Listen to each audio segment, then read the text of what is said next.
Welcome back to the farm. My name's Roz, also known as Passion Flower, and you'll find me here each week talking about my farming and creative life. Well, welcome to episode 100. It's a bit of a milestone here at Passion Flower. I really do enjoy doing these weekly updates. It's a really good chance for me to reflect on what I've been doing and to track the progress here around the farm. And also, welcome to 2021. Happy New Year to everyone. So this week is going to be a little different. I'm going to do an overall review of 2020 and then sort of go through and look at the year that has just been from a farming, business and creative life as well. After a really weird year, it is kind of difficult to picture what 2021 might hold.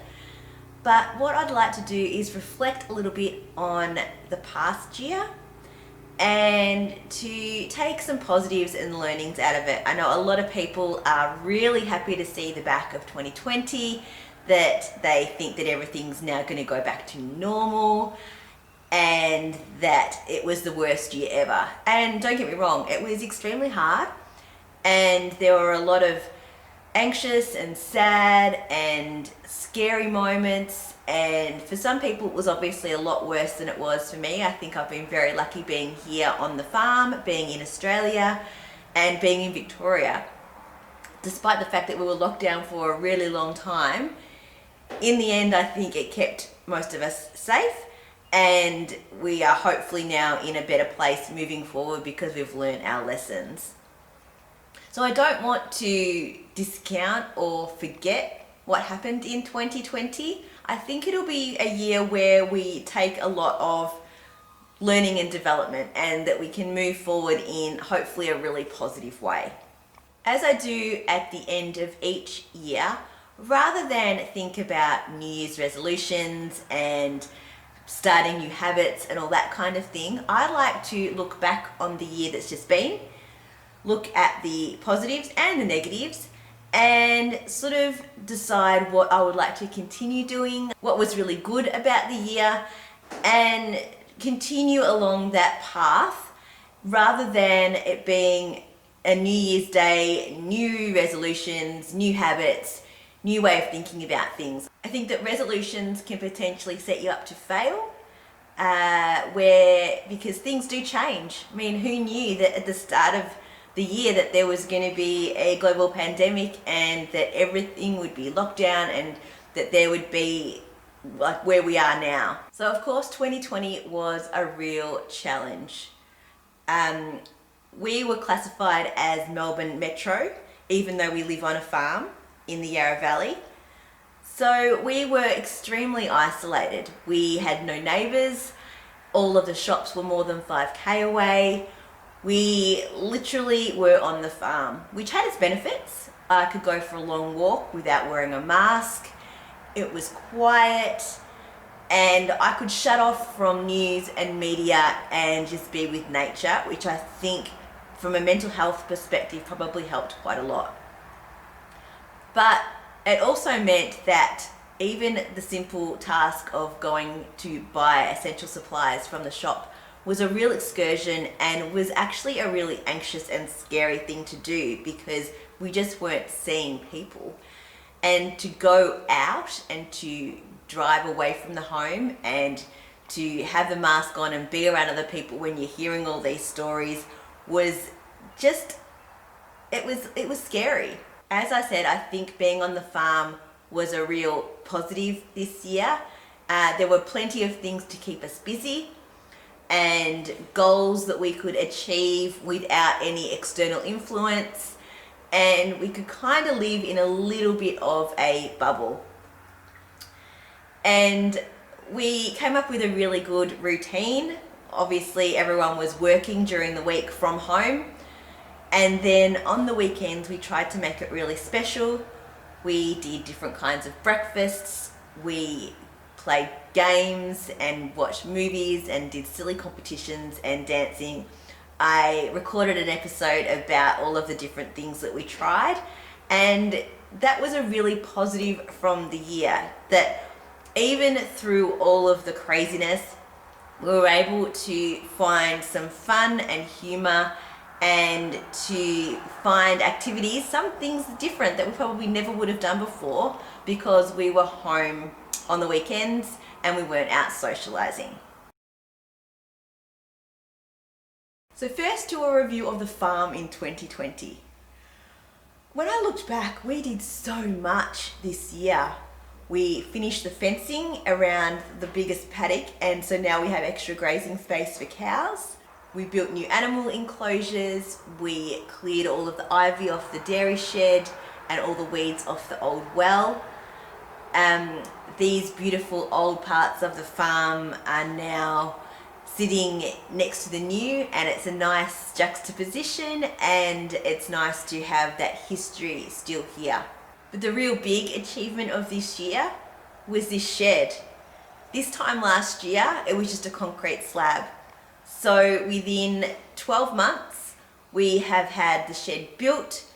We've done all of the internal work on my workshop space. I've laid carpet, we've set up the lighting, we have water connected, we have the mezzanine done. We don't have the stairs yet, but that'll come.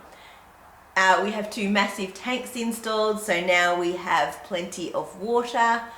I've started a veggie patch outside, we've planted new trees, and it's really become the central point for everything we do here on the farm. And it's become my office, my crafting space, my dyeing workshop, and it's just a really lovely spot to come and sit and craft and just appreciate what we have here on the farm. Obviously we've done a lot, but there's always more to do. The next things for the shed will be to finish the entrance and to continue with the garden. We're also going to be doing quite a bit of work with land care on the blackberries, getting them sprayed and treated, especially around the creek.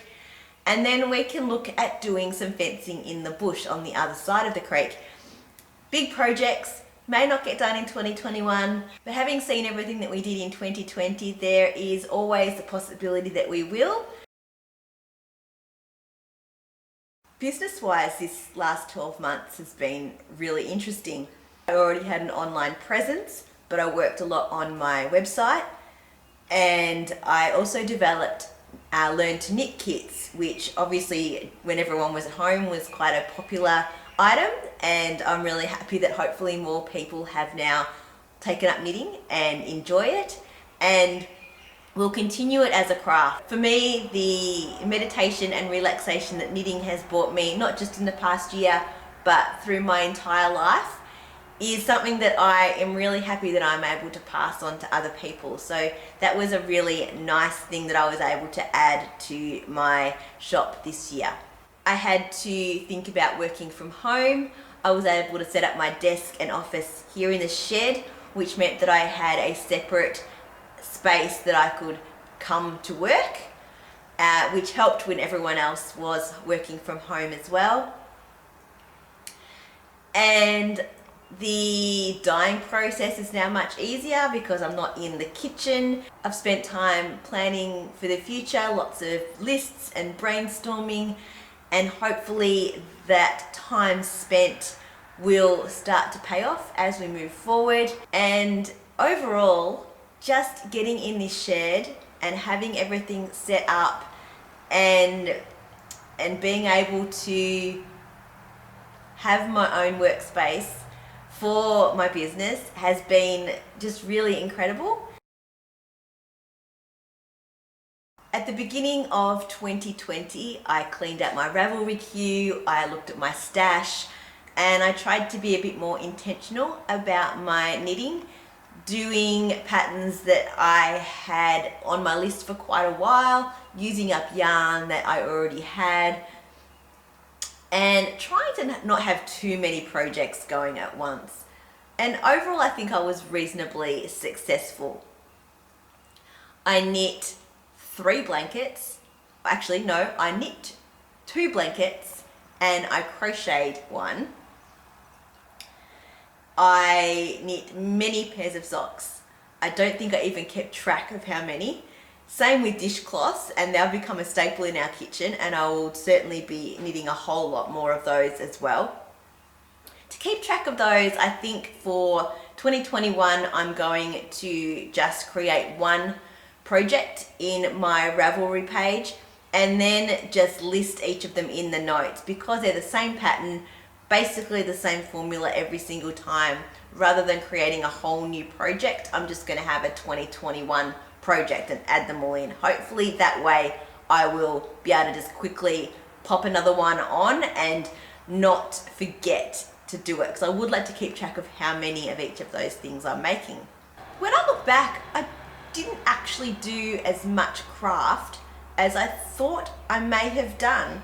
You would have thought lockdown, being at home, potentially more time to sit and knit. I didn't spend more time sitting and knitting.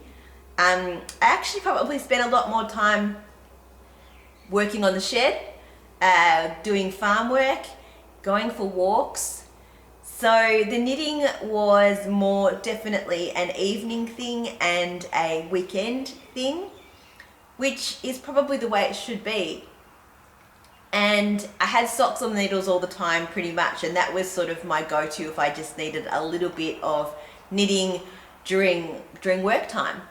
I've already reviewed my Ravelry queue for this coming year. I have culled a few more things off it, instead adding them to favorites so that they are there if I want to refer back to them.